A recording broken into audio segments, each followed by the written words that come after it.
নমস্কার বন্ধুরা, তাহলে আপনাদের আজকে এমন একটা জায়গায় নিয়ে যেতে চলেছি যেখানে আপনারা হয়তো এর আগে অনেকেই যাননি। তো চলুন তাহলে আমরা সেই জায়গাটা নিয়ে ঘুরিয়ে নিয়ে আসি।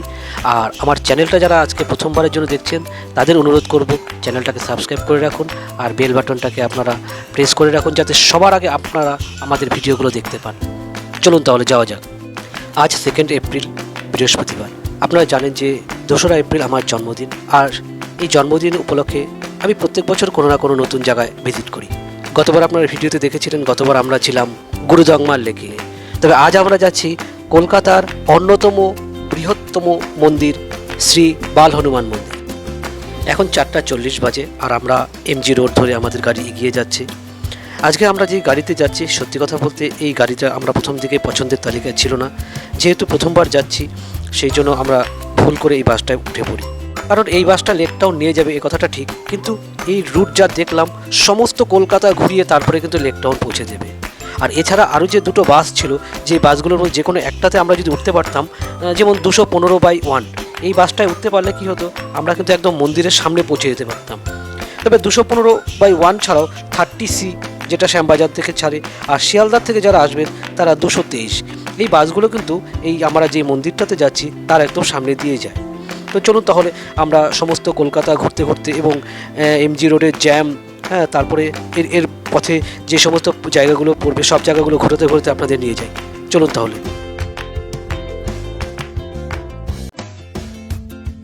সবচেয়ে বড় কথা কি, আপনাদের তো আমাদের যে জীবনের মোটো সেটা বলেই দিয়েছি যে 10 ফুট বাই 10 ফুট ঘরের মধ্যে বেশি দিন থাকা যায় না, দম বন্ধ হয়ে যায়।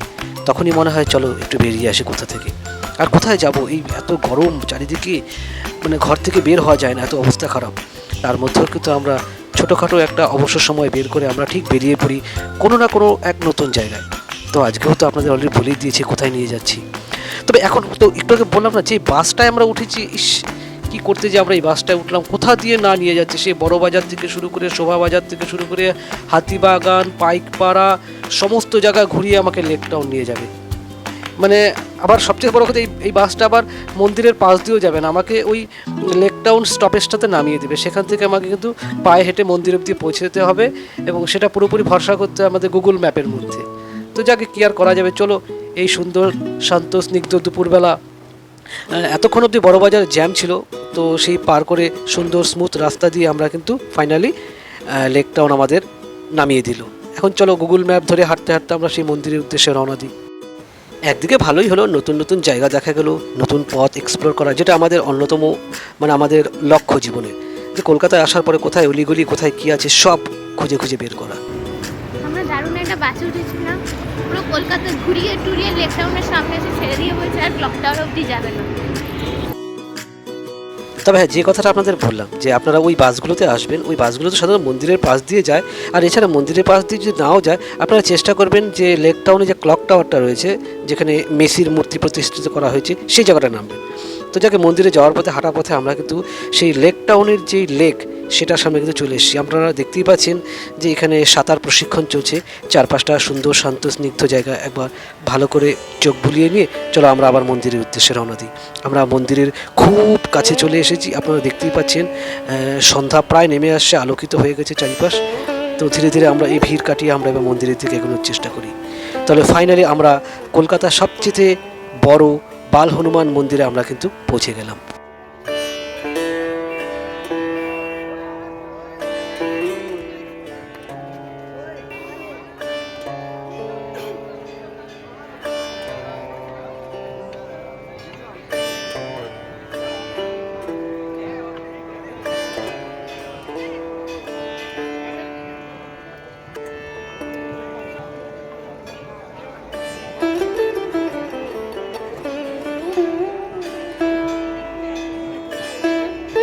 অনেক দিন ধরে ভাবছিলাম কবে এই মন্দিরটাতে আমাদের আসা হবে। ফাইনালি আমার জন্মদিন উপলক্ষে, আর সর্বোপরি আজকে আবার হনুমান জয়ন্তী, দুটো দিন শুভ দিন একসাথে পড়ার উপলক্ষে আমারও কিন্তু এই মন্দিরটা দর্শন হয়ে গেল। চলুন তাহলে আপনাদের আমরা ভেতরে নিয়ে যাই। যদিও লাইনটা কিন্তু বিশাল বড় লাইন, এত বড় লাইন টপকে আমাদের কিন্তু যেতে হবে। তো এখানে যেটা বলা হয়েছে যে হনুমানজির কিন্তু এখানে বাল্য রূপটা এখানে পূজিত হয়। তো আজকে বিশেষ দিন থাকার জন্য এতটা ভিড়, অন্যান্য সময় এতটা ভিড় হয় না। আপনারা যে কোনো দিন একদিন চলে আসতেই পারেন এবং এই জায়গাটা এসে ঘুরে যাবেন। খুব সুন্দর, মানে আপনার মন সত্যি একটা পজিটিভ শক্তিতে ভরপুর হয়ে যাবে, আপনারা নিজেরাই অনুভব করতে পারবেন সেই ব্যাপারটা।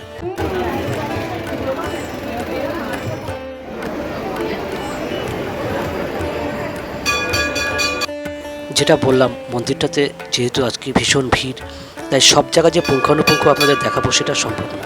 তবে যতটুকু বলা যায় মন্দিরটা সম্পর্কে, এই মন্দিরটা মূলত উত্তর ভারতের নগর শৈলীর মন্দিরগুলোর মতো এর স্থাপত্য শৈলী। এটি দোতলা এবং তিনতলা এবং এর শ্বেত পাথরের সিঁড়ি আর বিশাল উপাসনা কক্ষ, মাঝে মেঝে কারুকার্য করা শ্বেত পাথরে অপূর্ব কারুকার্য খচিত বেদিতে ঠিক মাঝখানে বাল হনুমানজির বিগ্রহ রয়েছে। তার পদতলে রয়েছে তার প্রিয় গদা এবং ডান পাশে রাম সীতা এবং বাঁ পাশে রাধাকৃষ্ণের বিগ্রহ। এখানে শিবলিঙ্গের একটা মন্দির আছে। এই মন্দিরের প্রতিষ্ঠাতা বাবা অর্জুনলাল শর্মার বিগ্রহ রয়েছে। লেক টাউনের অন্য এক স্থানে বাল হনুমানের মন্দির বা বিগ্রহ প্রতিষ্ঠা করেছিলেন। পরে তার ছেলে 2016 সালে এই মন্দির নির্মাণ করেন, যেটা আজ আপামর ভক্তবৃন্দের কাছে এক অত্যন্ত আকর্ষণীয় জায়গায় পরিণত হয়েছে। প্রত্যেক বজরংবলীর ভক্তরাই কিন্তু অপেক্ষা করে থাকেন এই মন্দিরে দর্শন করার জন্য। তারা এই মন্দিরে এসে তারা পূজা দেওয়া, তাদের মনে হচ্ছে যেন বর্তমান যুগে বজরংবলীর যে সামান্যটুকু যে আশীর্বাদ রয়েছে তারা এখানে আসলে পরে তারা অনুভব করতে পারে। ঈশ্বরে বিশ্বাসী মানুষজনের এক অন্যতম ভরসা স্থান হয়ে দাঁড়িয়েছে এই জায়গা। আমরাও এই জায়গার কথা এর আগে বহুবার শোনার পরেও আমাদের কোনো না কোনোভাবে আশা হয়নি। আমরা চেষ্টা চালিয়ে যাচ্ছিলাম যে একদিন আমরা অবশ্যই যাব এবং সেখানে ভিডিও করে নিয়ে এসে আমার যারা দর্শক বন্ধুরা রয়েছে তাদের সামনে জায়গাটার কথা তুলে ধরব।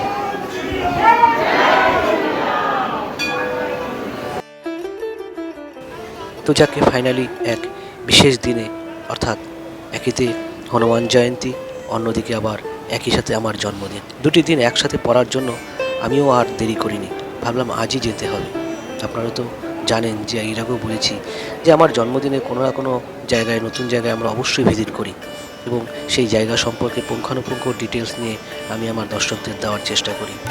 যারা ভগবানে বিশ্বাসী হয় তাদের জন্য অনেক মন্দির আমি কিন্তু ভিজিট করি, সেখানে যাই, সেই জায়গার পরিবেশ, সেই জায়গা কীভাবে করে যেতে হবে সব ডিটেলস আপনাদের কাছে তুলে ধরি।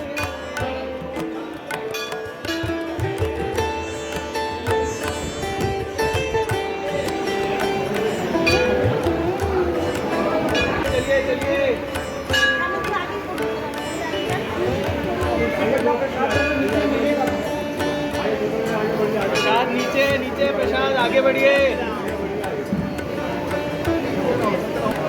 चलिए चलिए चलिए चलिए।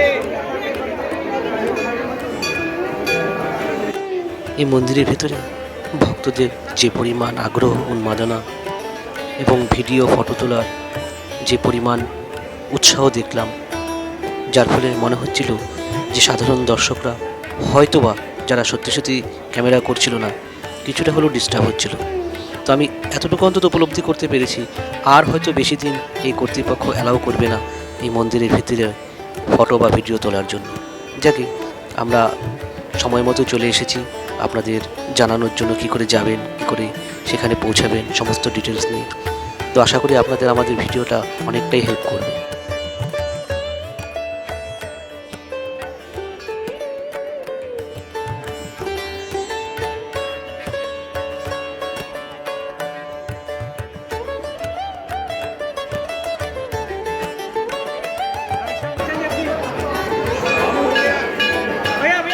তাহলে আমরা কিন্তু মন্দিরের ভেতরে অনেকটাই সময় কাটিয়ে ফেললাম।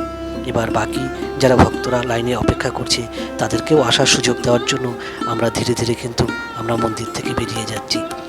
আশা করি আপনাদের মন্দিরের ভেতরটা এবং মন্দিরের পরিবেশ সব কিছুই আপনাদের খুবই ভালো লেগেছে।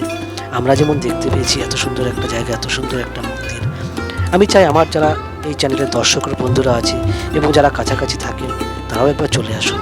দেখুন এখানে কত সুন্দর, সব কিছুরই এক সুঠাম ব্যবস্থাপনা কিন্তু তারা রেখে দিয়েছে, বিশেষত আজকের দিনের জন্য। যে জিনিসটা আমার কিন্তু খুবই ভালো লাগলো। আমি চাই যে আমি যেমন আজকে এই বছর আসতে পারলাম, আপনারা যে কোনো দিন একবার ঘুরে আসুন, কিন্তু বিশেষত হনুমান জয়ন্তীর দিন আপনারাও কিন্তু একবার এখানে আসার চেষ্টা করবেন। দেখুন এই যারা যেই বাড়ির মন্দির তারা কত সুন্দরভাবে তারাও কিন্তু মানুষের সামনে কত রকমের পরিষেবার পাশাপাশি তাদের পানীয় জল শরবত তাদের ভক্তদের তুলে দিচ্ছেন। দীর্ঘ সময় কাটানোর পর এখন আমাদের বাড়ি ফেরার পালা। আর আপনাদের বলেছিলাম যে এখন আপনাদের সেই রাস্তাটা দিয়ে নিয়ে যাব যেখান থেকে গেলে আপনারা খুব সহজেই ক্লক টাওয়ারে পৌঁছাতে পারবেন, যেখান থেকে কিন্তু এই মন্দিরে আসার জন্য অজস্র বাসের ব্যবস্থা রয়েছে। এই যে দেখুন যে রাস্তাটা দিয়ে আমরা এলাম, তো চলুন আমাদের প্রথমে আগে ক্লক টাওয়ারের কাছে পৌঁছে। আর আমি শুনেছি যে লেক টাউনে এই ক্লক টাওয়ারের কাছাকাছি কিন্তু এর আগে যে মেসি কলকাতায় এসেছিল, হ্যাঁ, সেই সময় মেসির মূর্তিও এখানে বসানো হয়েছে। তো চলুন আমরা যেতে থাকি। আর যেতে যেতে দেখুন রাস্তার পাশে কত সুন্দর বাল হনুমান, বাল গণেশ বা এই সময় অনেক ছোট ছোট মূর্তি কিন্তু বসিয়ে এই জায়গাটা কিন্তু এক অপূর্ব অসাধারণ সৌন্দর্যের কিন্তু ব্যবস্থাপনা করে রয়েছে। এই দেখুন না, মানে আপনার যাওয়ার সময় চোখ জুড়িয়ে যাবে এই সৌন্দর্যগুলো দেখতে দেখতে। তো যাক, এই রাস্তার পাশের সৌন্দর্য উপভোগ করতে করতে আমরা কখন সেই ছোট্ট করে সেই জায়গাটার সামনে চলে এলাম আমরা বুঝতে পারিনি। তো এখানে সন্ধ্যার সময় দেখলাম এই স্থানীয় প্রচুর মানুষেরাও এখানে ভিড় করেন, তাদের এখানে চা স্ন্যাক্সেরও বেশ আয়োজন রয়েছে। তো আমরা সেই ছোট্ট করে যে শিশু উদ্যান, যেগুলো আপনারা গুগল ম্যাপে বা সেখানে দেখলে পরে দেখতে পাবেন এখানে ছোট্ট একটা সবুজ গালিচা রয়েছে।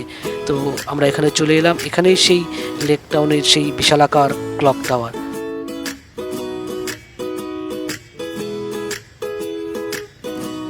আর এখানেই বসানো হয়েছে মেসির মূর্তি।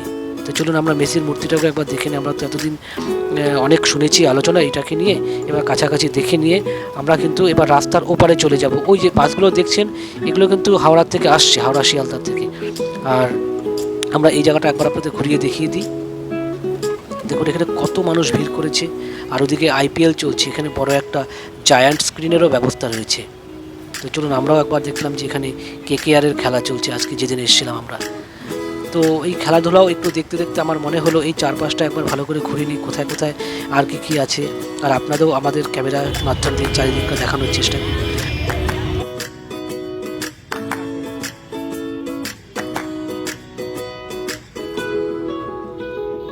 আর এই সেই সাবওয়ে, যেই সাবওয়ে দিয়ে কিন্তু আমরা রাস্তার ওপারে চলে যেতে পারবো। আর ওপারে গিয়েই কিন্তু আমরা হাওড়াগামী সেই বাসে উঠবো। আর দেখুন না সাবওয়েটা কত সুন্দর, ভেতরে দেখলে পরে মানে কি বলবো, মনে হচ্ছে যে কোথায় আপনারা কোনো বিদেশের কোনো একটা জায়গায় বোধহয় চলে এসেছেন আর কি।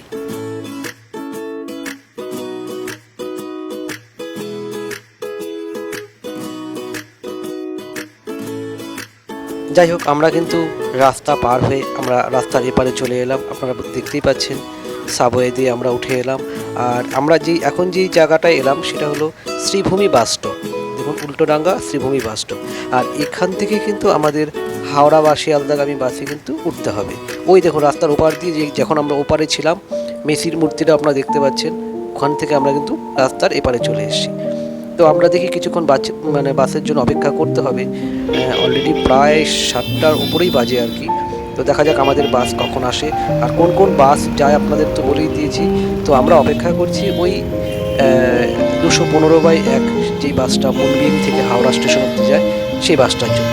দেখুন কালারিং পরিবেশ, আলোয় ঝলমল করছে, জায়গাটা সত্যি কিন্তু মানে অপূর্ব লাগছে। কিন্তু আমার খুব বেশি একটা আশা হয়নি এখানে, আর রাতের বেলা চিত্র তো দেখা সৌভাগ্য হয়নি। তো আজ আসার ফলে বেশ ভালোই লাগছিল। যাই হোক, বেশ কিছুক্ষণ অপেক্ষা করার পর আমরা আমাদের কাঙ্ক্ষিত বাসে চেপে বসি। আর আমি বসেছিলাম বাসের একদম সামনের সিটে, যাতে আমি চেয়েছিলাম যারা আমার ভিডিওটা দেখবে সেই রাতের দৃশ্যটা, কলকাতায় যখন বাস ছুটিয়ে আমাদেরকে সেই দীর্ঘ পথ পাড়ি দিয়ে যখন আমাদের হাওড়া পৌঁছে দেবে, তো সেই সময় রাস্তাঘাটের জ্যাম, তার পারিপার্শ্বিক পরিবেশ এবং কতটা সময় লাগছে, কিভাবে করে গাড়িটা এগোচ্ছে, কোন রুট দিয়ে যাচ্ছে, যাতে সব কিছুই মোটামুটি যারা কিছুটা অন্তত আন্দাজ পায়, সেখানকার ড্রাইভার বা তাদের এখানে গাড়ি ঘোড়ার ধরন ধারণ সমস্ত কিছু। তো যাক, এভাবেই ধীরে ধীরে চলতে চলতে কিন্তু কোনো এক সময় প্রায় ঘন্টাখানেক পর আমাদের কিন্তু হাওড়া স্ট্যান্ড বা হাওড়া বাস স্ট্যান্ডে আমাদের গাড়ি কিন্তু পৌঁছে দেয়। বেশ যাত্রাটা উপভোগ্য আমার কাছে মনে হচ্ছিলো। কিন্তু মানে সত্যি কথা বলতে এরকম টাইপের ভিডিও তো আপনাদের সামনে আমি আলিপুরদুয়ারের ভিডিওতে দেখিয়েছি। কলকাতার এরকম বাসের সামনে বসে সমস্ত কলকাতা ঘুরিয়ে দেখাচ্ছি, এরকম তো ভিডিও কখনো দেখানো হয়নি। তো যাকে আপনাদের সাথে গল্প করতে করতে আমাদের বাস কিন্তু হাওড়া ব্রিজে চলে এসেছে, অর্থাৎ আর কয়েক মিনিটের পথ। এখনই আমরা কিন্তু পৌঁছে যাব। তাহলে এই ছিল আমাদের মোটামুটি সেই আমরা 3:30টার সময় বেরিয়েছিলাম, আর এখন বাজে প্রায় 8:30। আমাদের কিন্তু প্রায় 5 ঘন্টা সমস্ত জার্নি, ঘোরাঘুরি, সমস্ত কিছু এক্সপ্লোর করার পর আমরা কিন্তু এখানে আমাদের নির্দিষ্ট গন্তব্যে পৌঁছে গেলাম। ভিডিওটা আপনাদের কেমন লাগলো কমেন্টে কিন্তু আপনারা অবশ্যই জানাবেন। আমাদের যদি কোনো ভুল ভ্রান্তি থাকে সেগুলো অবশ্যই মেনশন করে দেবেন, আর এভাবেই আপনারা আমাদের পাশে থাকুন।